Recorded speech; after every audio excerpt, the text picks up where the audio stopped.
जय हो जय गणाधारी हाथ माथे त्रिशूल भारी जय हो जय हो जय हो जय हो बम भोला ये कैलाश मारग भोला जय हो बम भोला मुझे कैलाश मारग भोला डम डम डम रो बजे डम डम डमला बजे डम डम डम रो बजे डम डम डमला बजे कि नाच दना अरे नाच दना बम भोला कैलाश मारग भोला नाच दना मेरा भोला कैलाश मारग भोला।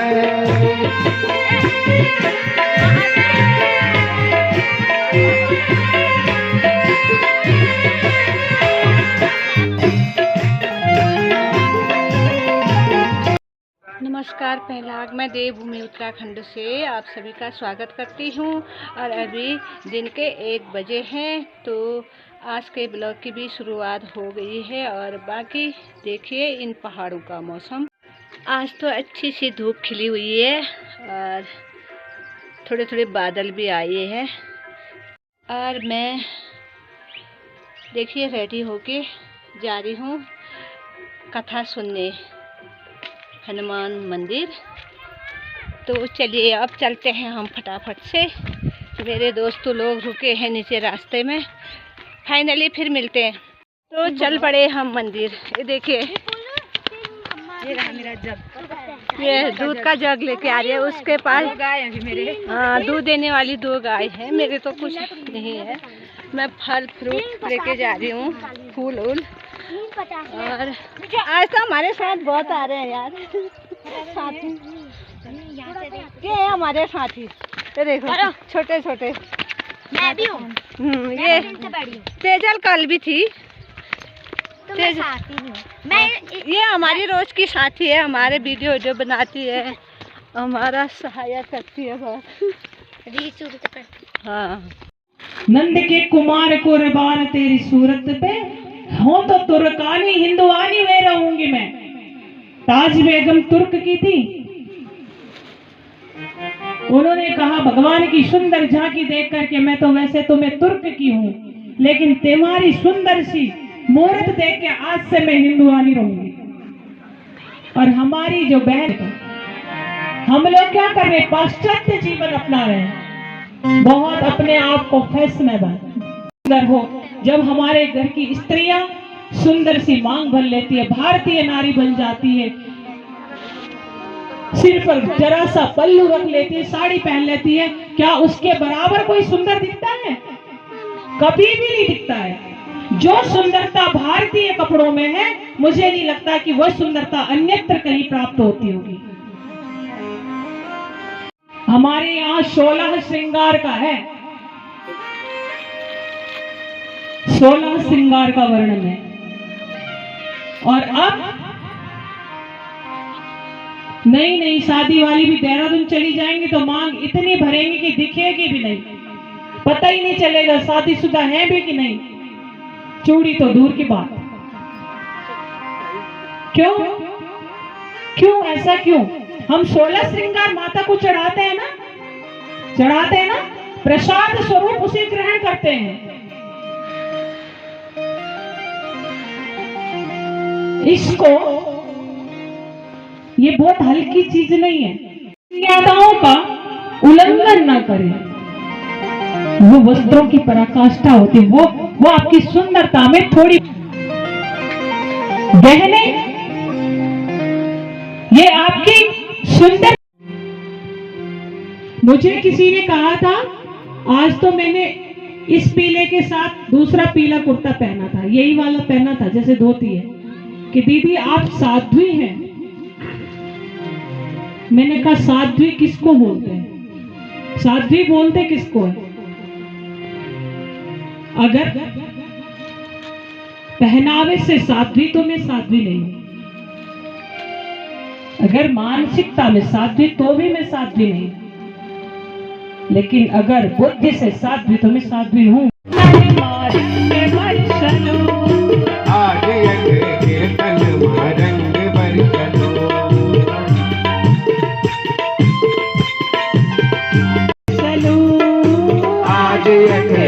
कीर्तन मारंग बरसलो भाग्यक कीर्तन मारंग बरसलो रंग बरसलो आनंद लो रंग बरसलो। बताओ, कोई भी पुराण, कोई भी शास्त्र तब आपके लिए सहयोगी है जीवन में जब आपके पास स्वयं की बुद्धि हो। लोचनाभ्याम विहीनस्य, जिसके पास आंख नहीं है, जो आंखों से देख नहीं सकता है, उसे दर्पण दिखा के क्या करोगे? उसे दर्पण दिखा सकते हैं? नहीं दिखा सकते हैं। उसके लिए दर्पण का कोई महत्व नहीं है। इसीलिए बुद्धिहीन के लिए शास्त्रों का कोई महत्व ही नहीं है। मैं नहीं कह रही, शास्त्र कह रहा है। और शास्त्र इतना ही नहीं कह रहा है, हमेशा काक चेष्टा का कौवे के जैसे चेष्टा रखो, बगुले के समान ध्यान रखो, स्वान कुत्ते के समान निद्रा रखो, अल्पाहारी रहो और गृह त्यागी रहो। और ये नियम हम लोग सुबह से ही नियम बना लेते हैं और सुबह से ही माता हमारे साथ होती। कराग्रे वशते लक्ष्मी, उठते ही अपने हाथों का दर्शन करते हैं। कराग्रे वशते लक्ष्मी, कर मध्य तो सरस्वती, कर के अग्रभाग में लक्ष्मी का निवास है। कर मध्य तो सरस्वती, कर के मध्य भाग में सरस्वती का निवास है। कर मूले तो गोविंद, कर के मूल में भगवान गोविंद का वास है। कहने का मतलब है अग्रभाग में। इसीलिए हम लोग बोलते हैं, बहुत सारे जो बुद्धिमान होते हैं उन्हें बोलते हैं कुशाग्र बुद्धि है। कभी हमने ध्यान दिया कुशा किसको बोलते हैं? कुशाग्र क्यों बोला जाता है? कुशा मतलब कुशा घास होती है ना, कुशा घास होती है, सबको पता है, जिसको हम प्रयोग करते हैं पूजा पाठ में, अमावस्या में। कुशा, उसका जो अग्रभाग होता है ना, बहुत नुकीला होता है, तीखा होता है। अगर हाथ में लग जाए तो खून निकल आए, इतना तीखा होता है।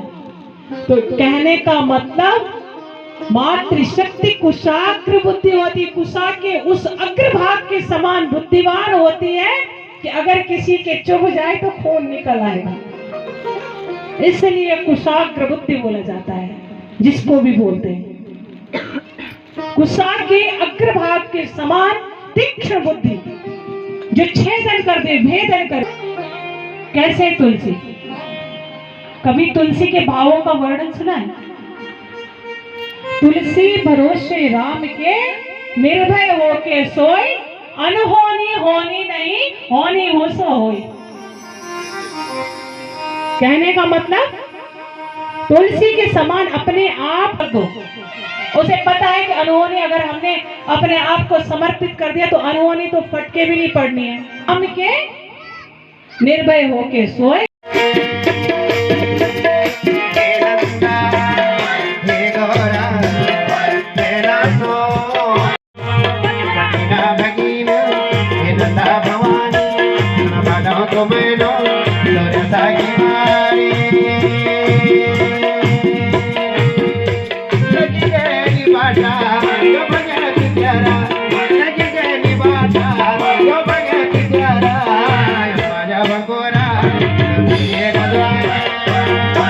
माया ने धर्म की रक्षा के लिए लिखा है, कार्यम सर्वम करिष्यामः, मैं सारे वो कार्य कर सकती हूँ जो धर्म के लिए या धर्म के मार्ग के लिए प्रशस्त किए जाते हैं। और जब जब इसकी आवश्यकता होती है तो इसके लिए मैं कारागृह में भी चली जाती हूँ।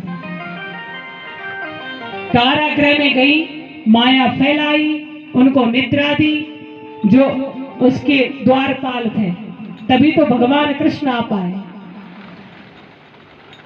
नहीं तो जैसे पहले के 6 पुत्र,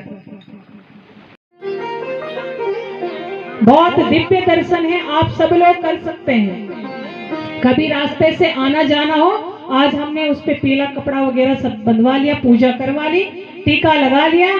आप लोग स्वयं देखेंगे भगवान गणेश का मुंह बना है, आंख बनी है, नाक बनी है, यहाँ तक कि उदर का विस्तार हो रहा है। यहाँ लंबोदर स्वयं विराजमान हो गए गेट पे।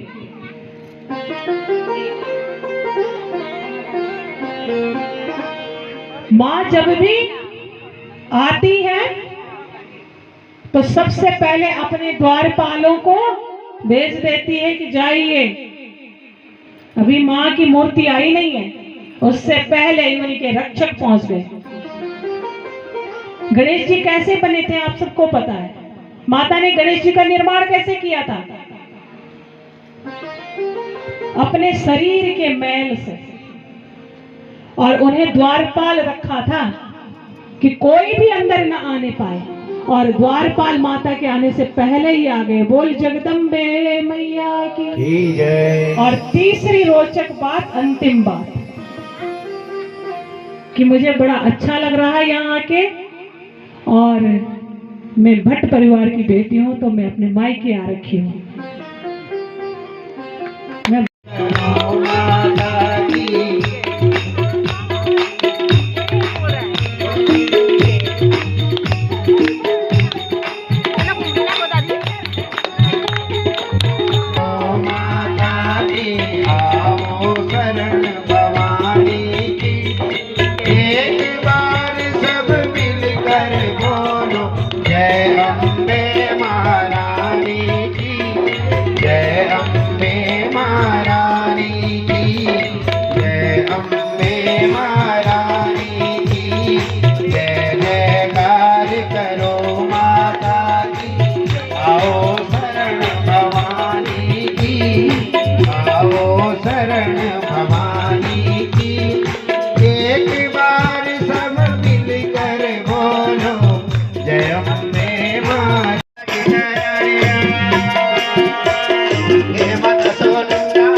अब हो गए हैं भागवत कथा समाप्त, कीर्तन भजन करके अब अपने घर की ओर प्रस्थान कर रहे हैं। खाना खा के जाओ ना।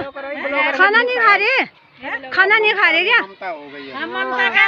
ममता के चैनल को लाइक सब्सक्राइब करो, सब्सक्राइब लाइक करो, शेयर करो, फॉलो करिए ममता को। धन्यवाद। हाँ धन्यवाद। चलो हमारे ममता के चैनल को ढेर सारा प्यार दो, लाइक और कमेंट शेयर करना। जो भी मेरे जान पहचान के हो सब, ऊपर बाजार, नीचे बाजार, पार बाजार, वार बाजार। बहुत बहुत धन्यवाद मेरी सपोर्ट करने की। पूरे उत्तराखंड वाले मेरी ममता मैडम के चैनल को लाइक करना। हो गया। चलो पहले भोजन करने जाते हैं। क्यों? अरे घर ही करोगे? ये तो भोजन करके नहीं जा रहे हैं, और घर में ही करने वाले हैं ये भोजन। हम तो भोजन करके ही जाते हैं।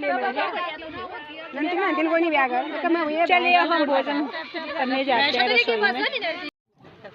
तो भागवत कथा समाप्त होके अब खाने की तैयारी कर रहे हैं। आज की कथा बोलो, आज तीसरे दिन की कथा है। भोजन ग्रहण कर रहे हैं। हम भोजन ग्रहण कर रहे हैं। ये पंडित जी पानी लेके आ गए।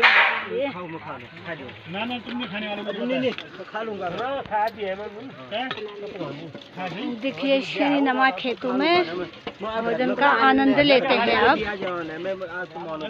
यहाँ पर है मेरी देवरानी, यहाँ पर ये भी मेरी देवरानी, और उस साइड है हमारे पंडित जी, हनुमान जी के पुजारी, दोनों मियाँ बीबी। और अब लेते हैं हम खाने का आनंद। अभी शाम के 5:30 बज चुके हैं। राधे राधे। खाने लग गए हम गर्मा गर्म रोटी, सब्जी, दाल, दही। पंडित जी अच्छी तरह से दिखाई नहीं दे रहे हैं।